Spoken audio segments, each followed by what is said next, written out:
Speaker, this week we had representatives from 811 Telehealth in front of the Health Committee to examine the effectiveness and value of the 811 service.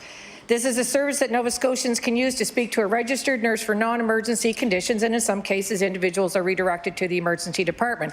However, it was only yesterday, a day after the committee met, that the Department of Health and Wellness saw fit to release a $42,000 consultant's report that could have greatly added to our conversation on Tuesday. So I have a simple question for the Minister of Health. Why did the Department of Health and Wellness wait until a day after a public televised meeting on the topic that its government put on the table to release a report that ironically expressed doubt around the efficacy of the 811 service? The Honourable Minister of Health. Thank you, Mr. Speaker, and the member opposite, there are many valuable aspects of the 811 service that were highlighted in that report. That includes, Mr. Speaker, a clear indication that those people who attend an emergency department after calling 811 and are recommended to attend emergency department as the appropriate course of care for their health issues actually have a higher level of acuity than the average population that shows up at the emergency department. Mr. Speaker, it shows that 811 works as a very good service that connects Nova Scotians to a registered nurse who can help triage, provide support, and let them know if it is truly an emergency to get them to the right care. The Honourable Member for Cole Harbour Eastern Passage.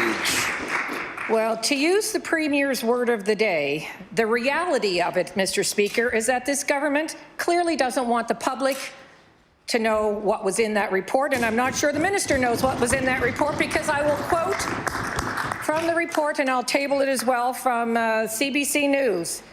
When asked whether they would recommend 811 as a source of accurate information, only 48% of the 365 practitioners agreed that they would.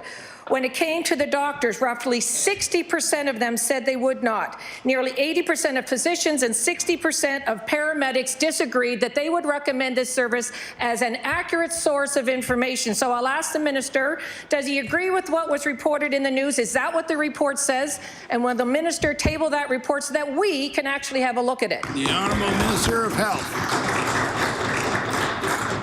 Thank you, Mr. Speaker. This was a report used to provide input to the department as we plan what direction, if any changes or future changes to the 811 system may materialize. That was what we were trying to do, is to establish, it'd been in place for a number of years, how it was working and operating. And Mr. Speaker, again, the member opposite is questioning the accuracy of the clinical information advice being provided by registered nurses, Mr. Speaker. If the member opts, because it is registered nurses on the other side of that phone line providing the information to the people who call. So, Mr. Speaker, I assure you the accuracy of the clinical information advice being provided is accurate, and I challenge that member to question those nurses and their expertise.